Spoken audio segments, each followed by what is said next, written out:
mengakuin Habib apa enggak, itu aja perkataan saya simpel. Pernah. Pernah. Cuma tujuan sampean apa? Sampean sadar nggak yang sampean akuin? Saya salah.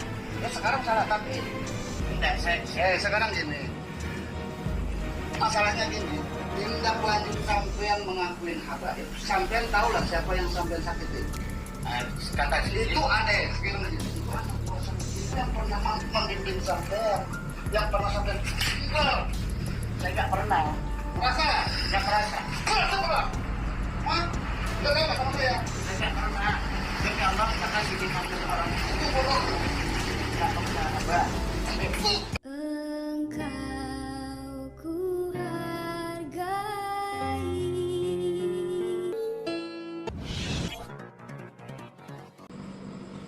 Assalamualaikum warahmatullahi wabarakatuh. Om Swastiastu, Namo Buddhaya, salam kebajikan. Kembali bersama 9.0 TV dari Buta Pandita Lutfi, Kabupaten Bulukumba.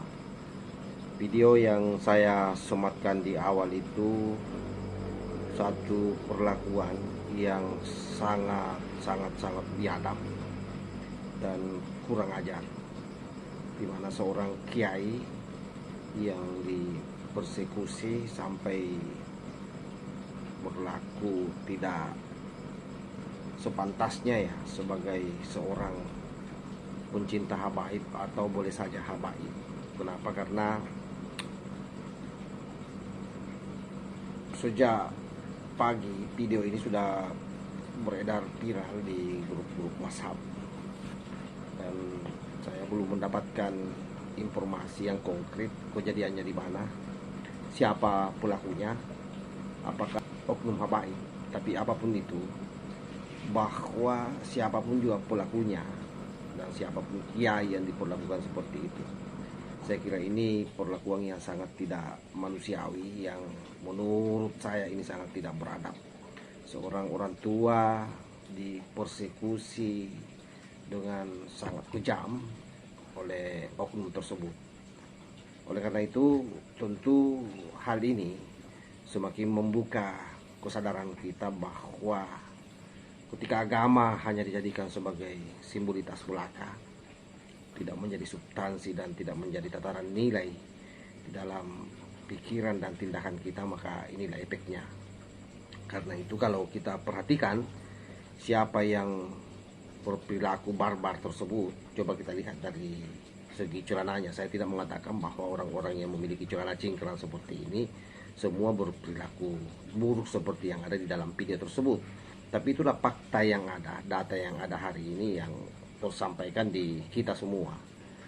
Oleh karena itu menjadi kewajiban bagi saya untuk meng-up video ini, dan sangat berharap agar aparat kepolisian Republik Indonesia untuk menemukan siapa pelakunya dan siapa kiai yang dipersekusi secara biadab seperti ini. Ini sangat tidak berperi kemanusiaan dan sangat berbahaya, bisa jadi menimbulkan konflik horizontal yang berkepanjangan.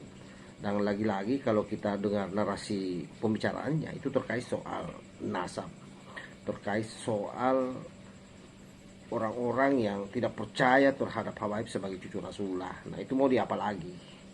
Karena bagaimanapun juga hasil penelitian Kiai Imad saya kira konkret bahwa sampai hari ini seluruh kerang Balawi, siapapun juga orangnya, mau dia bertakwa, mau dia berilmu, kalau kita bicara nasab, artinya secara keseluruhan rungkat, siapapun orangnya, itu tidak pilih merek. Karena kita tidak bicara soal ketakwaan, kita tidak bicara soal adab, kita tidak bicara soal keilmuan, tetapi kita bicara soal nasab. Saya kira itu yang mesti menjadi kesimpulan di kepala kita, di semua orang, terutama orang-orang Nusantara.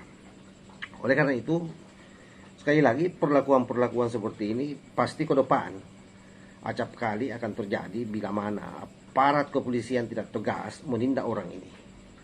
Ini jelas satu bentuk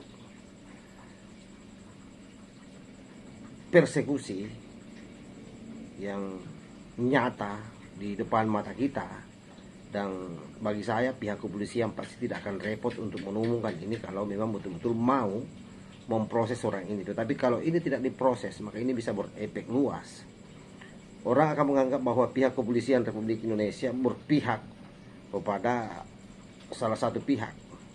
Apalagi kita tahu bahwa diskursus soal nasab ini sudah bukan lagi ranah nasional, tetapi sudah ranah internasional, karena kita bicara soal kelompok imigran yang datang di Indonesia, yang boleh jadi juga ada di negara-negara lain yang ngaku-ngaku sebagai cucu Rasulullah Sallallahu Alaihi Wasallam, lalu kemudian dirungkat oleh orang-orang yang memang memiliki pengetahuan yang mumpuni terkait soal pernasaban. Lalu ada tawaran dari kita bagaimana supaya mereka melakukan tes DNA. Itu pun mereka hiraukan tes DNA dan menganggap bahwa tes DNA itu haram untuk dilakukan. Apalagi katanya yang dituding sebagai orang yang bukan cucu Rasulullah adalah cucu Rasulullah. Dan itu ngaku-ngaku saja, karena sampai hari ini mereka tidak bisa membuktikannya. Oleh karena itu yang terakhir saya mau sampaikan kepada seluruh aparat untuk tegas memproses orang ini. Bagaimana caranya, apapun juga caranya, harus ditemukan dan harus dipenjarakan.